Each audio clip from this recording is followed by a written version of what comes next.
Welcome back to the Mega Meeple, the show all about gamers and the games that bring them together.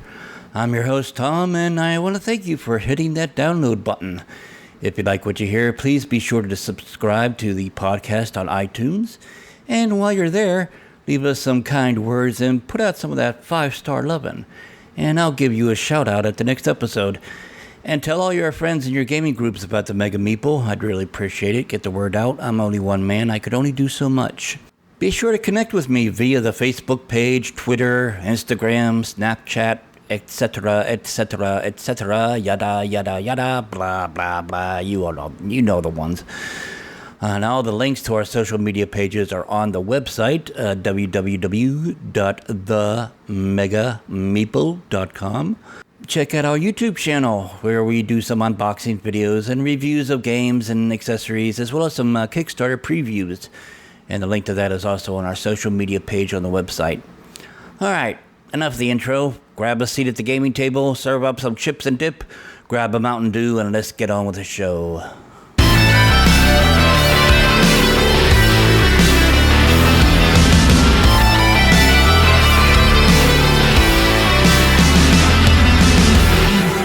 All right, welcome back to the Mega Meeple, and this is our Halloween edition of the podcast.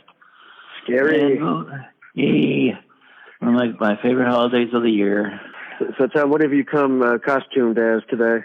I think the most I'll do is I'll wear my Walking Dead T-shirt, but it's not Walking Dead. It's Christopher Walken as the Walking Dead.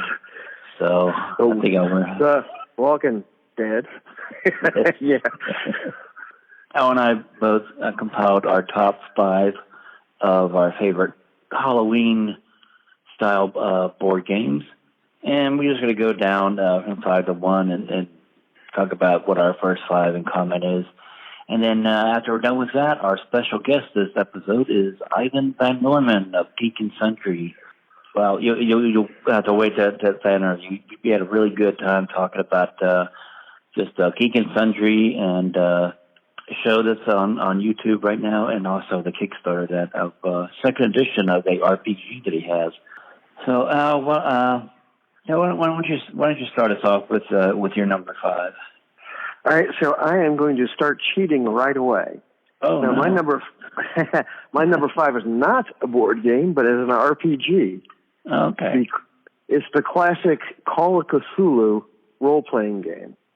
Okay. Put out by Chaosium originally back in the early 80s. It was one of the more well-themed role-playing games, which used of course, the Lovecraftian milieu to present characters. And, you might die, but you're more likely to go insane having faced the prospects of Cthulhu and the like. The 1920s and 1930s theme was always interesting, and the horror was always omnipresent. I always enjoyed playing that particular role-playing game. That's neat. And what do you know what edition they're up to right now? Because the last one 7th. I have is 6. Okay. Yeah, the brand new 7th. I was looking this up on BTG this afternoon, and there's a brand new 7th that's just come out recently. Okay. Well, my number 5 is a game that takes its homage to the Friday the 13th.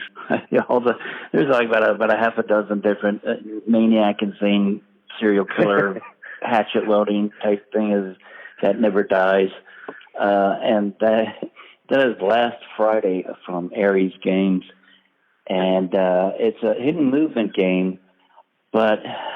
And I like Letters from Whitechapel and Fury Dracula and all those. But what Last Friday does differently is instead of you just like the serial killer or what they call a maniac is hiding and all the campers are trying to find it, but it switches back and forth depending on what chapter you're playing. There's 4 chapters, and the first chapter is the campers are running away from the maniac, and they're trying to find a key to open up these cabins in order to hide out in a cabin and be safe. And the maniac is chasing after them. Well, at the second chapter, it's daylight, and now the maniac is trying to hide away and run away from the campers. So the campers are running after the maniac, trying to kill him. And each chapter has like 15 turns. So at the end of the 15 turns, whatever camper kills the maniac becomes what they call the predestined. Or if there's no camper by the end of the 15 turns in the second chapter, if no one kills the maniac, then it goes to whichever camper is the closest to the maniac's location. And that person is called the predestined. And then you move on to the third chapter, and the third chapter is basically the maniac comes back. He's been killed or allegedly killed by the predestined. So the maniac comes back to life. And his goal is to try to kill the predestined. The predestined's goal is trying to evade and stay away from the maniac, and all the other campers' goal is to protect the predestined from the maniac. And then if you make it to the fourth chapter, then the roles are reversed again, and the predestined is chasing after the maniac. This sounds like the plot line to Cabin in the Woods, which is a terrific movie that kind of dealt with the kind of meta-archival schemes of horror movies and so forth. It sounds like it kind of turns all those stereotypes on their head. I have to check this out. I haven't played this yet. Yeah, it's pretty neat. That's my number 5, Last Friday from Ares Games. All right, so my number 4 is going to be a little bit more obscure. It is a board game, but it's only 686th on BGG. So a lot of folks may not have checked into this particular game. And I like it a lot. I've played it several times. It's a game called Shadow Hunters. It's a kind of, again, dealing with kind of stereotypes within the horror genre. But, you're either a vampire or a werewolf or any one of those things. And there's asymmetrical win conditions based on what you can do. And you draw cards, and it allows you to attack the other members of the, not the party, obviously, since they're all different bad guys trying to do pernicious things. But it's a lot of fun. It's well designed, kind of an interesting looking dark board, and a game that I think more people should try to check out. Shadow Hunters. Okay, go on to my number 4. Well, my number 4 is from Plaid Hat Games, and it's The Dead of Winter, The Long Night. I like the Long Night. It's a standalone expansion. First of all, I just like the components better. The board, different locations are actual good sturdy boards rather than the paper stock. And it has introductions of a lot of these different modes or modules that you could play and add to the game. But I think, and of course the crossroad cards introduce a cool dynamic. And but it's one of those games that it's not. The zombies are just like a backdrop. You encounter zombies when you go to these locations, but the central point of the game is really about the colony and the people in there and trying to obtain these objectives. There is a Walking Dead branded game out there. Actually, there's several. But really, it seems to me that Dead of Winter kind of captures the Walking Dead in a board game better than those do. Yeah, I think so. So anyway, that's my number 4, Dead of Winter. It's a Long Night from Plaid Hat Games. All right, so my number 3 on the horror parade is Fury of Dracula, which the more recent edition, of course, of that, which has got a kind of an upgraded set of instructions, et cetera. The horror genre tends to have significant usage of hidden movement because it's usually, a group of folks chasing after the bad guy. So Fury of Dracula does a pretty good job of implementing that process. It sends Dracula across Europe and the rest of the team basically is trying to surround him and prevent him from getting away and doing his evil. Love the atmosphere of the game. The map of Europe is gorgeous to look at. One of my more favorite games. The horror genre isn't necessarily my favorite amongst all the different types of things out there, but this one and the next two on my list are up there amongst my top maybe 30 games. I'd heard over this past week or so that the Game Workshop and WizKids is getting together, and one of my understanding, and correct me if I'm wrong, I mean, email me and stuff like that if I'm wrong, but my understanding right now is that it was primarily a partnership to get the whole 40K thing going, another iteration of that. But one of the games that they listed as what they're going to be coming out with is Fury of Dracula. So it looks like it won't be too long before we see a Fury of Dracula 4th edition. So. That's interesting, considering it appeared because of the breakdown between the relationship between the two companies. Originally, it looked like that it might go out of print, so that's good to hear. Yeah. And again, I'm commenting on this without doing much digging with the reading, so I'm kind of talking out of my butt here. So, but if I'm wrong, we'll wait for a correction, or someone will tell us that, hey, no, Saturday does. So anyway, my number 3 is I have Eldritch Horror written down here, but you know what? I'm going to change it to Elder Sign, because I tend to play that one a lot more, and the fact that I like the dice component in Elder Sign, so I'm going to switch it to, my number 3 is Elder Sign from Fantasy Flight Games. It's more card and dice based than the like the Arkham Horror or Eldritch Horror, and I actually got introduced to Elder Sign via the app game, and I played that game quite a bit on the app, but then got pretty much most of the board game aspect of it, and I just like the whole aspect of rolling, the symbols, trying to get certain clues in certain locations to obtain elder signs to ward off the old ones. Initially, I had Eldritch Horror on there, but I played Elder Sign a lot more than Eldritch. So my number 3 is Elder Sign, but from Fantasy Flight Games. So time with the last second change there, and that works for me. Actually, I agree with you there.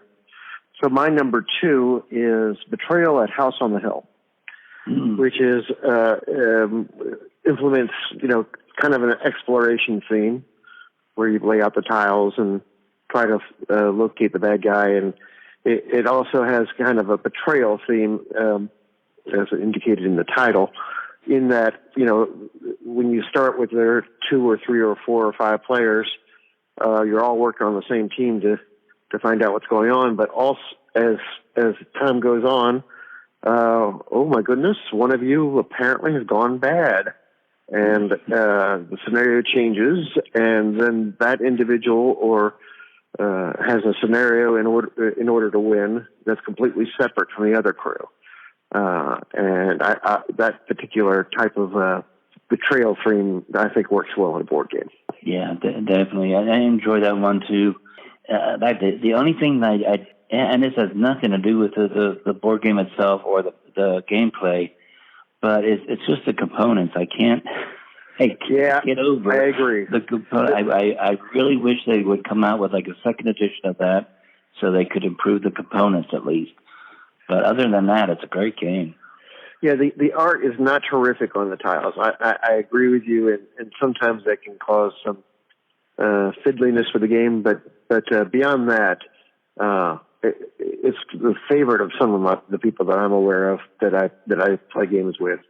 I wouldn't put it in my favorite, but it's a good game. Yeah, definitely. All right, now on to number 2. Number 2 for me is from Simon, and it's the Zombicide Black Plague. I knew that was coming. Yeah, that's been a real crowd pleaser here at my place here. It's funny, the first time I played it in the group, we were screwing up the rules bad. Well, and actually, there's a reason for that, and the reason for that is that company's not good at making the rules.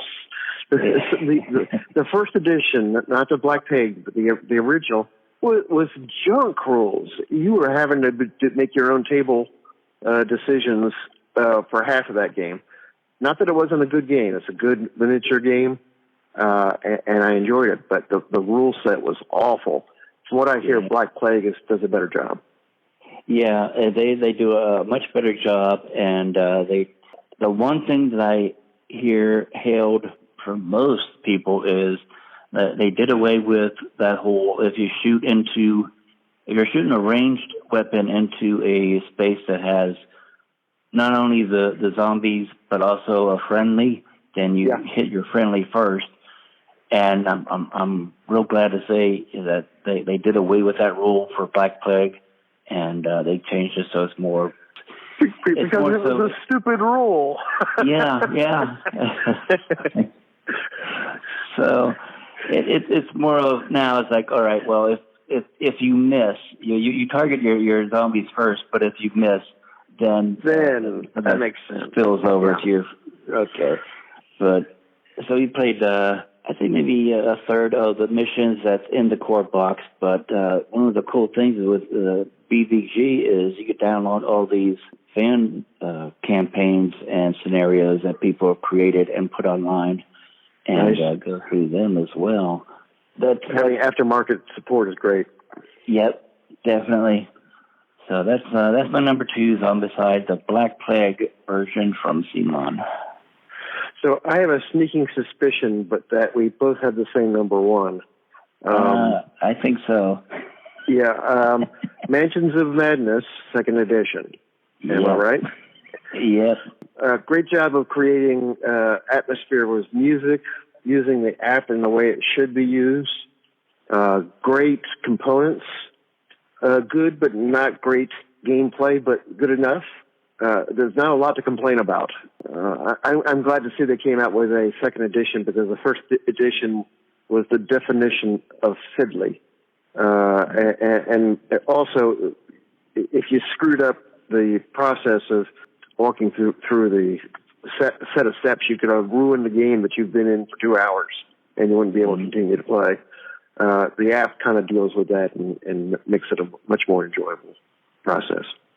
I never played the 1st edition. That was a little bit, I think, before my time, before I got into board games. But I've only played the 2nd. But from what I hear of other people that played the 1st, yeah, that was the main thing, of the fiddliness of it, and also the fact that now the 2nd edition allows people who have been stuck all these years playing I think it's the GM or whatever they call it in the 1st edition.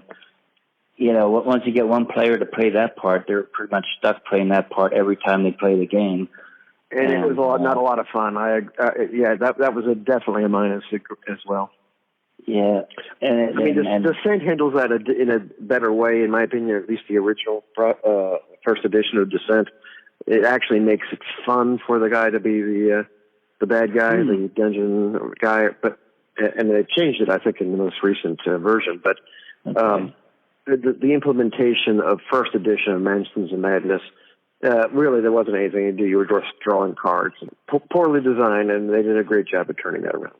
Yeah, and now it opens it up so those people who've been stuck doing the dungeon or a game master can now play as an investigator and join everybody else with again the atmosphere of it, the soundtrack where it has the music and the sound effects when certain things happen in the game, and I think I can't think of right now a game that implements an app in mechanics that does anything better than Mansions of Madness 2nd edition.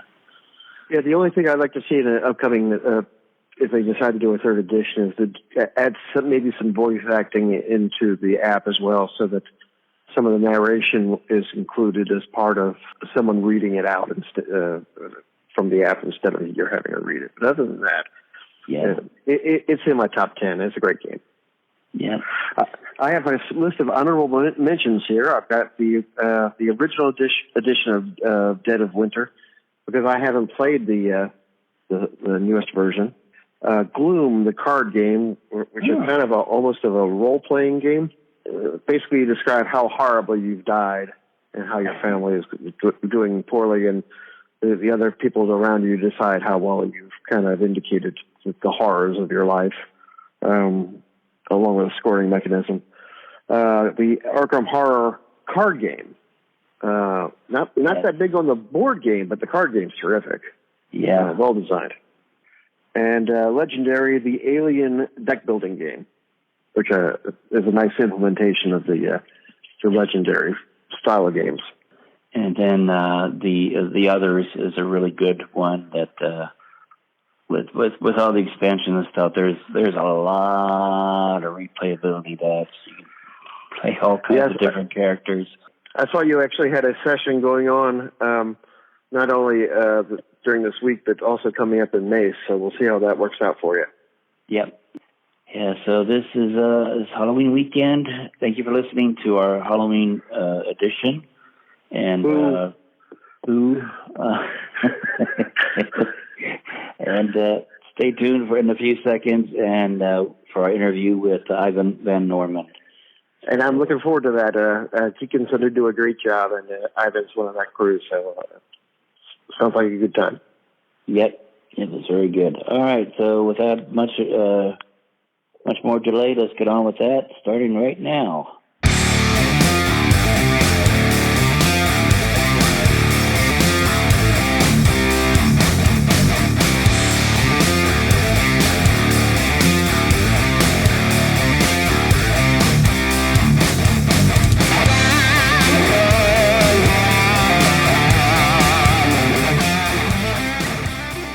All right, welcome back to the Mega Meeple. And one of the cool things about doing this podcast is I get to talk to some really cool people in the industry.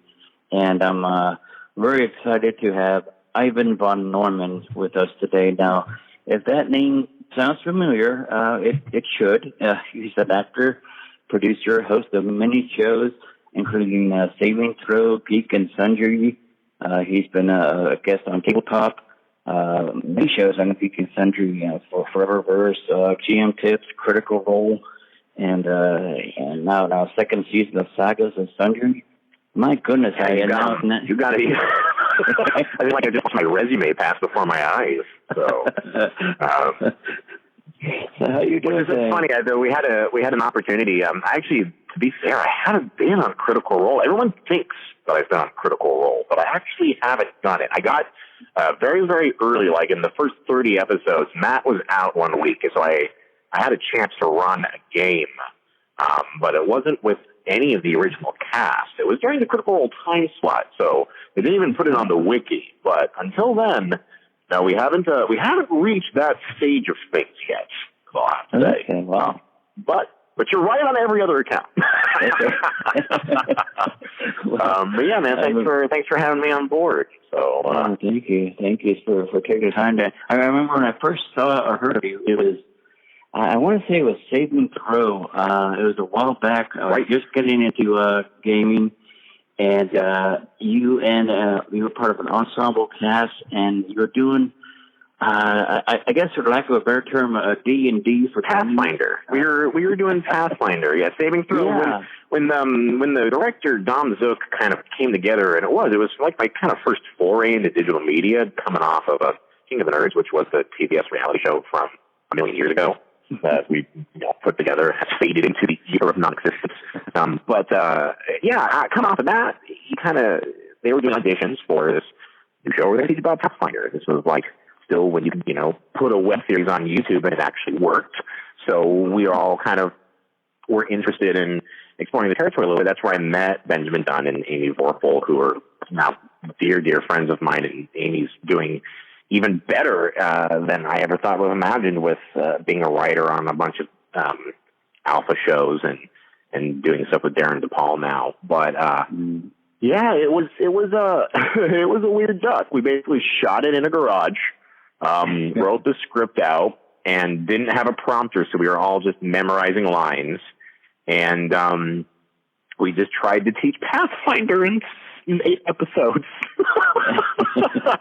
Well, and it was it helped me a lot just coming into the RPG scene. So, but I really enjoyed it. Was Pathfinder your first real experience, your first foray into it? Actually, it was Savage Worlds, and then the wife of the husband that was doing the Savage Worlds, I was part of a Pathfinder group, and she invited me to come to that. So that's why I just went on YouTube or Bing or whatever, Google, and trying to find out what all these different characters and how, as I came across this, and it was actually, from what I remember, it was the only series of videos that I could follow along and didn't talk over my head.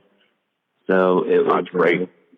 That was it's very easy to get lost in terms. It's very, very easy to get lost in game terms. If you kind of allow someone who's already, as they say, if they have a lot of information and they try to bring that information back, if they haven't gone through the process of learning, like, people have to take the journey of learning when it comes to really anything.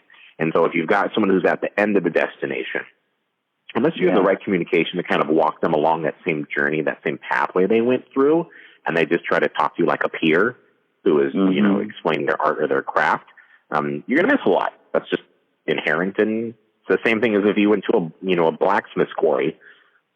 That's blacksmith's forge. Whoops. But if you went into his space and then just said, hey, tell me what you do and tell me how you do it, if he's talking to you like a peer, it's not going to work. But, if he takes you through the process of what it is to even understand the process of heating and bending metal, then, you'll have a better chance of being able to go through the process of learning. So, I'm glad that we managed to do that a little bit for something as blacksmithy as Pathfinder. Well, you did. I remember I learned quite a bit from that series. So, and there's a second series of tell us about Sagas of Sundry. What's going on with that? Sagas. So Sagas was a weird duck. For those of you who may not be familiar with it, it's essentially it is a live RPG show with reality show elements with a completely interactive, immersive set. So what did I call it the other day? I had an acronym that actually worked for it. It was a tabletop reality role play experience. That's it. An immersive reality role playing game. That's what it was. An immersive reality role playing game. So our actors are 100% into their characters. We're playing a horror series, so it's the game system is Dread, which is the game system by a couple of gentlemen. One of them being Epidairo Vatikovich, who put together the idea being that to make an action succeed or fail depended on a pull from a wooden tower that is legally similar but different from Jenga. You pull a block from the tower, and that determines if something succeeds or fails. So you pull the block, you succeed. If the tower falls, your character is removed from the game, whether they go insane or however it is, they're just removed from the session. It's very well built for, dramatic one-offs, and it is a very much yes and kind of game where, you are constantly moving through successes until something falls apart. And it's great for building tension because for some stupid reason, a 24-row set of blocks, wooden blocks, has a weird way of making it very tense, just in its very primal sense. And then you add consequences in the story around that, and then you have actors who are incredibly invested in their characters. It's some pretty dramatic TV. So we did the first season, which was Dread. It was a cabin in the woods experience with 5 friends going out to the middle of the woods in order to find something that they were hoping not to find. And then the second season is Madness, which actually premieres next Thursday.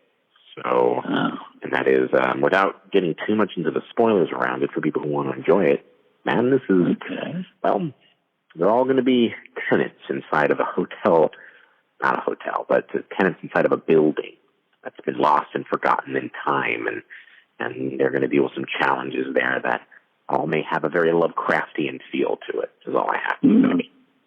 Okay. And for those of you listening, maybe months and months down the line, that starting on October 26th, 2017. Right. So, go and, if you haven't already, go check that out. Just in time for Halloween. Just in time, right? And it is around it's on a website called projectalpha.com, which is a subscriber video on demand service, not unlike Netflix or Hulu, but it's just for Geek and Sundry and Nerdist content. So they've got a 30-day free trial, and if you are listening to this months down the road, it's very easy to just get the 30-day free trial. It will not take you 30 days to get through both of the series, and you'll be able to enjoy it. So, Cool. All right. Yeah. Well, how do you? I had to go back even farther. How were you into a lot of RPGs and stuff growing up, or what was your introduction to gaming? I got my introduction to RPGs in an environment that you would not expect to get introduced into RPGs from. I had literally learned it from a bunch of frat kids in college. So there was a fraternity at the college I went to who played D&D every single week. And the guy who DM'd it, he was just like a very, he was a stressed individual because so many people wanted to play in his game that he was running like 12 player sessions, essentially. Oh, wow. And it got to the point where there was so much going on that he would basically say, okay, guys, there's no way that we're going to keep a reasonable amount of storyline, so we're going to play in smaller groups, and then when we get together, we're just going to do battle royales, and if you go and bring me a box of minis, we will open that and you will fight whatever's inside the box, all right? Mm-hmm. And if you're dead, you're out of the group, if you're alive, then, we'll keep going. And essentially, I got kind of part of this D&D fight club for a bit. And I was already playing a couple of war games because of a mutual friend of ours. So I was playing Warhammer 40K in college as well, too. But that was really my introduction to RPGs, was just in college, like junior year, with hanging around and drinking beers and essentially hanging out in frat houses playing D&D. And it was very odd, but it was lovely. And then that was shortly after that I got into the conversation with the guy who was running the games, Chris De La Rosa, who is now my business partner in Hunter's Books. But he eventually came to this position where where we wanted to kind of explore some other options outside of D&D.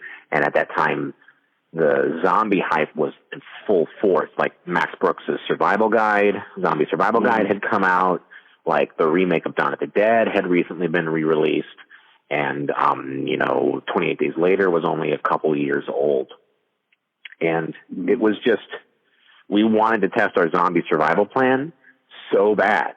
So bad. And lo and behold, this dude who was running our 12-person D&D games was like, you know what, I've actually been working on like a Resident Evil board game, role-playing game for a while, and we just said we want to play it, run it for us. And we did, and slowly that game would eventually become Outbreak Undead,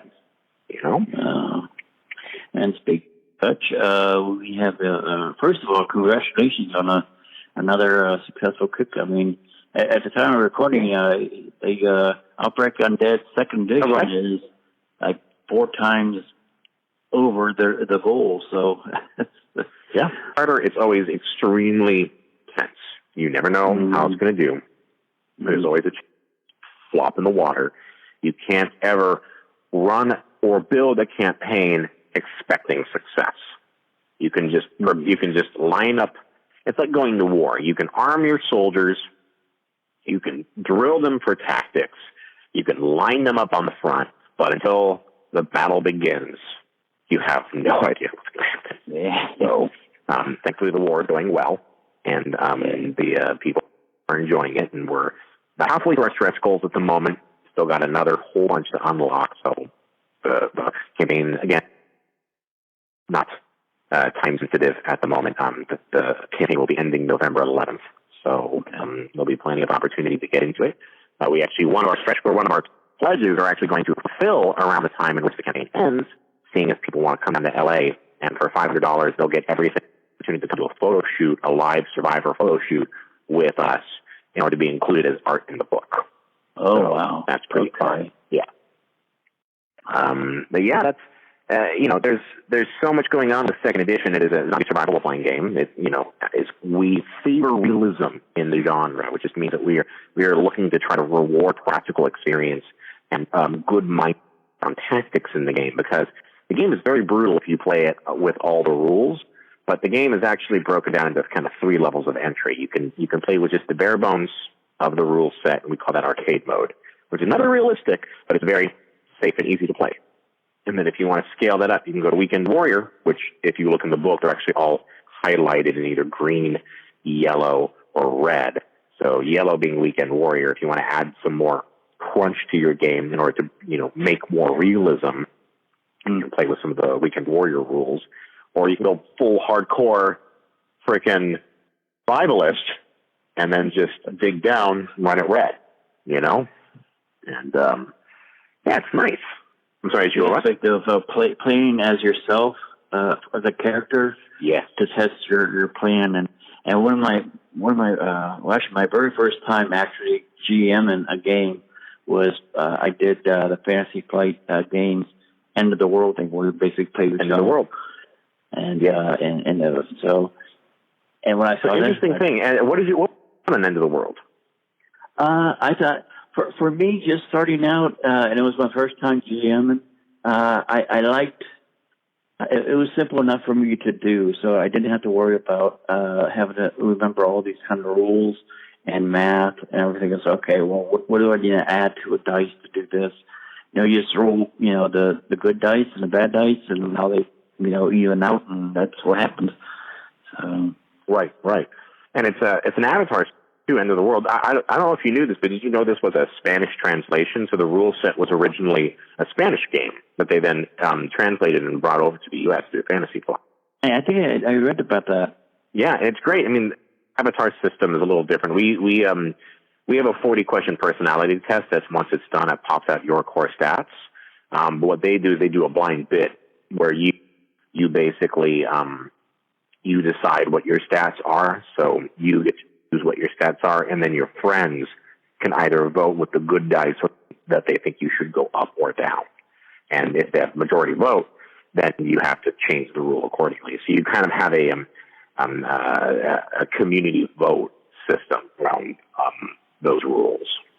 Okay. Now, is that the, I guess you would call it the Spew AI? No, that's different. That's what End of the World does. So End of the World does the blind bid with the bag, voting up or down. We do the Spew AI, yes. The Spew AI is a 40-question personality test. Okay. So once it's done, it basically pops out your core stats if you're to play yourself a character. So it'll give you strength, perception, empathy, or will.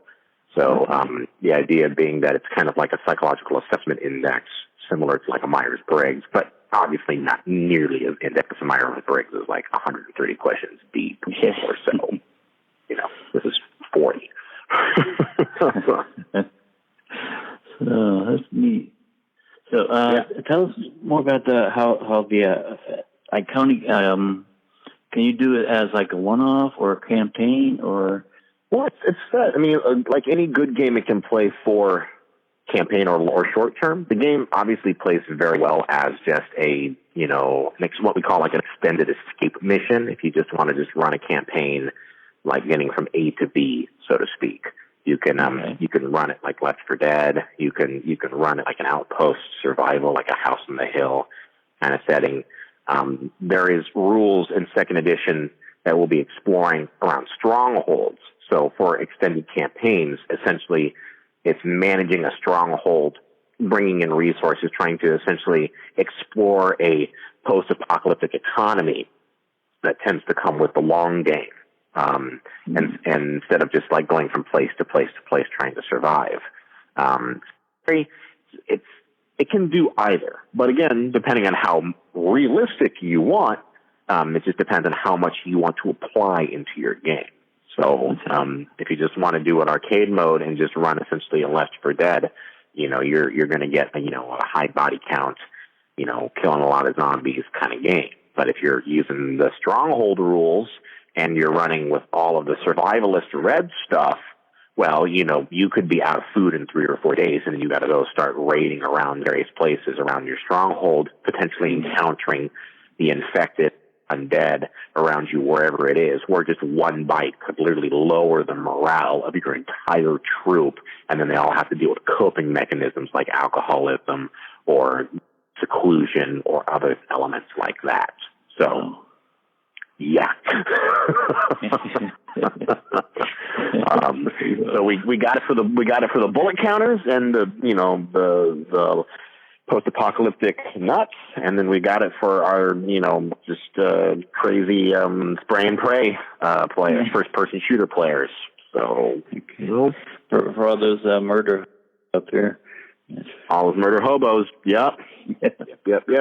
The Kickstarter ends on November 11th, 2017, and so you're looking at an estimated delivery of around August of next year. Yeah, we're hoping to get it out before Gen Con next year is the plan. Okay, cool. Well, thank you so much, Ivan. So if anybody, and of course I'll put some links to the Kickstarter in the show notes of this episode. And if people want to find out more about the shows that you're on and anything about you and the Sagas of Sundry, or subscribe to that, where would they go? Easiest place is my Twitter is just Hydra_Lord, so HYDRA LORD. You can find Sagas of Sundry on projectalpha.com. If you want to learn more about Hunter's books or all the games that we're currently involved with, you can always check out huntersbooks.com. It's where we have our extremely varied set of releases, everything from zombie survival role-playing games to children's books. Okay. We had a hard time deciding what we wanted to do. And that's really the easiest place to dig around. I'm Hydra Lord on literally everything, Instagram, Facebook. Well, thank you so much. I appreciate you taking the time to come on the show, and I'm looking forward to playing the Outbreak. And now how long? I'm kind of new to the whole RPG thing. Now, how long has Outbreak been out? We developed it in 2009, and then it was launched in August of 2010. So we basically, that first edition came out. We've been working on second edition pretty much since the first core book came out. So, but recently it's been moving forward fastly into development into an actual product in the last 2 years. We put out a starter kit in 2015 just to whet people's appetite and to say, hey, second edition is coming. Here's a starter kit of it. You could call it like our red box, so to speak. Okay. But now, like, the core rule book is coming out for real. Well, we'll look forward to that. So, and thank you again, Ivan. You have a good Halloween, and play some scary games. Yeah, absolutely. There'll be plenty of that in this coming month. And thanks for taking the time. All right, thank you. Thank you so much for listening. Now, if you have any ideas or suggestions of what you want to hear about, or maybe a topic of discussion about board games, or if you yourself as a game creator and you have a Kickstarter and want to be a guest on the Mega Meeple to talk about your game, you can contact me through the website at themegameeple.com and go to the Contact Us page. Also, if you'd like to support the show with a small donation, you can go to the Patreon page and donate $1 a month or so. It will really help out with the hosting costs and such.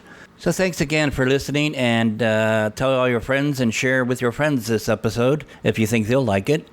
And until next week, this is Tom saying, game on.